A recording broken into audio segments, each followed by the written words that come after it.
Salut à tous et à toutes, c'est l'équipe Pouce 8. On se retrouve avec plaisir pour une nouvelle vidéo s'intitulant Tutoriel numéro 10, comment peindre un garde de fer. Donc on se retrouve tout de suite pour ce tuto. Petite précision dès le départ. Donc là je vous montre une figurine noire, mais ce ne sera pas cette figurine qu'on va peindre pour le tuto. Bon, c'est une autre, c'est un peu compliqué, c'est pas grave, hein. Ça marche exactement pareil. Donc pour la première partie de ce tuto, on va s'occuper d'une partie très importante. On va peindre les tissus qui sont omniprésents quand même, en vert, car la thématique de mon armée tourne en vert. Vous pouvez aussi les peindre en bleu, comme certains joueurs le font. Je le fais en vert. Je vais partir d'un vert assez sombre, le Caliban Green. Donc couche de base Caliban Green sur toutes les parties tissus. Donc c'est surtout sur les manches, sur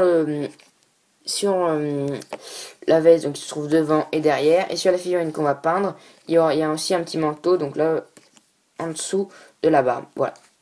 Donc appliquer une couche de base. Une fois que vous avez appliqué la couche de vert, vous allez à l'aide de LED Blécher faire toutes les parties métalliques.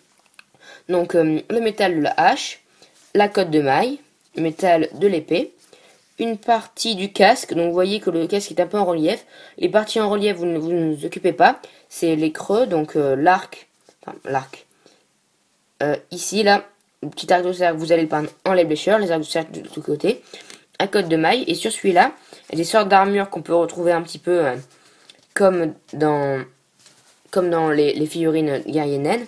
Donc mettons là entre, c'est pas très clair, hein, entre les deux pans de tissu vert, vous voyez ici juste là, eh ben, vous avez deux petites bandes de plaques métalliques que vous allez peindre aussi en LED Blécher. Donc vous allez peindre toutes les parties armure en LED Blécher. Ensuite, on va peindre toutes les parties cuir et bois des armes en Rhinox Hide. Voilà. Donc je tiens à préciser que j'avais repeint là le petit endroit en vert que j'avais oublié. Les petites ailettes derrière du casque, j'ai aussi également oublié, je m'en excuse, en lime blusher. Et donc on va peindre les gants, car pour moi c'est pas des mains, c'est plus des gants. Donc les gants, le manche de la hache et de cette hache aussi, qu'il ne faut pas oublier, en Rhinoxide, ainsi que les bottes et la ceinture. La boucle de la ceinture, vous pouvez la faire soit en Lee Blécher, soit en doré, donc Balthazar Gold ou Guinness Gold ou Auric Armor Gold, comme vous voulez.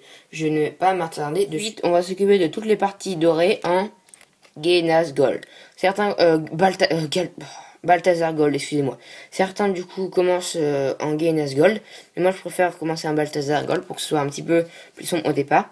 Donc pour les parties dorées, on va s'occuper du coup du casque, donc tout ce que vous n'avez pas peint en lait Blécher, c'est-à-dire les petites ailes, les parties prédominantes, le masque en lait Blécher, la petite pointe que vous voyez au-dessus du casque là, juste ici entre le gant et là,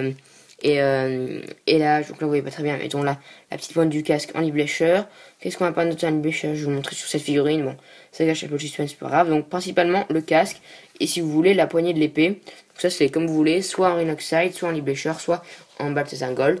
Moi je fais ça en Balthazar Gold. On va s'occuper de la barbe et de tout ce qui est cheveux en Monde Frank Brown. Alors, vous avez beaucoup de teintes possibles, donc brun roux, comme je vais faire là, brun sombre avec une couche de base de Rhinoxide. Vous pouvez avoir blond, en commençant par Averlon Sunset par exemple. Vous pouvez avoir gris qui attire vers le blanc, donc une couche de base en gris, puis des brossages de plus en plus clairs vers le blanc, ou alors une barbe grise assez foncée. Donc vous avez plusieurs teintes possibles. Moi, j'ai choisi celle-ci. Non, on va peindre tout ce qui est sac, paquetage et voilà, en style Légion de Rab. Car les gardes de fer, c'est des géants des routes commerciales, donc qui se déplacent en permanence. Du coup, ils ont des bagages. Vous voyez ici, vous avez souvent un petit sac comme ça, en forme de boudin et une petite sacoche dessous.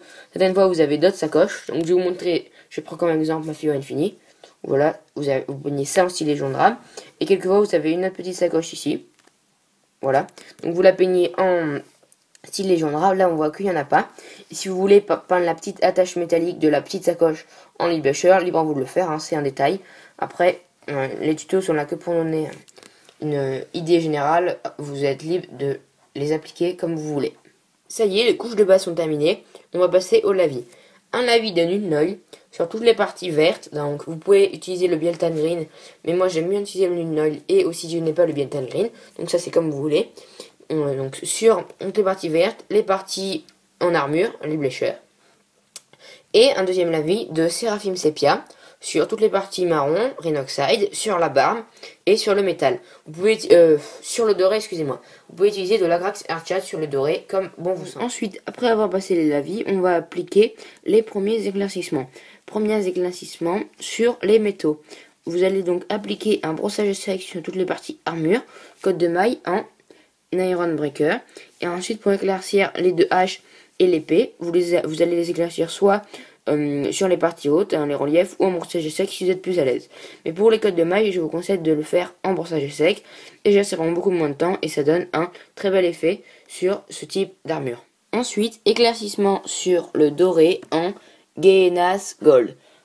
Alors, vous pouvez le faire soit en Gehennas Gold, soit en Auric-Armor Gold si vous n'avez pas la peinture. Donc, sachant que moi j'ai fait une base de Balthazar Gold, eh ben, je fais d'éclaircissement en Gehennas Gold, mais certains font une base de Gehennas puis un éclaircissement d'Auric-Armor Gold, ou alors il y en a qui font Balthazar Gold, Gehennas Gold et Auric-Armor Gold.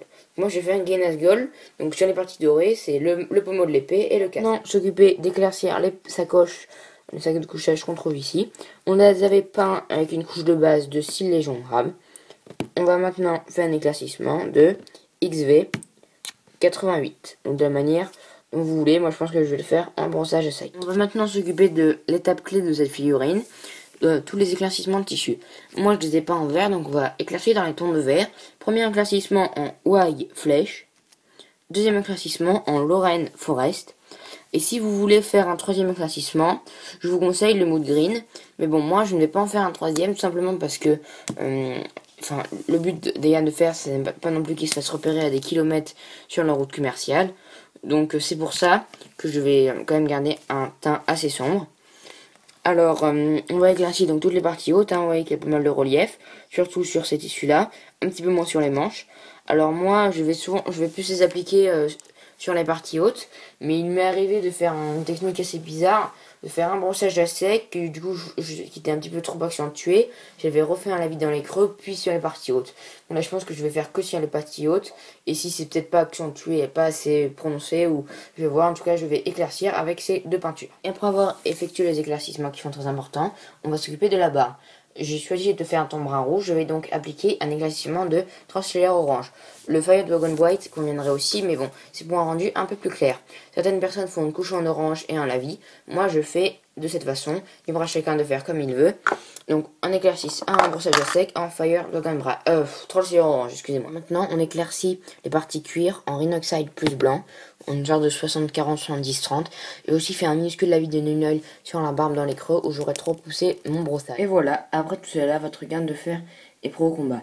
J'ai fait le socle de la même manière que toutes mes autres figurines, et j'ai appliqué un petit peu de Blood for the Blood Gun sur les armes pour faire un effet plus sanguinolent car les gains de fer sont des figurines intrépides. Cette vidéo est maintenant terminée, on espère qu'elle vous a plu et qu'elle vous a servi. On remercie tous nos abonnés qui nous suivent et qui sont si nombreux, et on vous dit merci à vous tous et à la prochaine.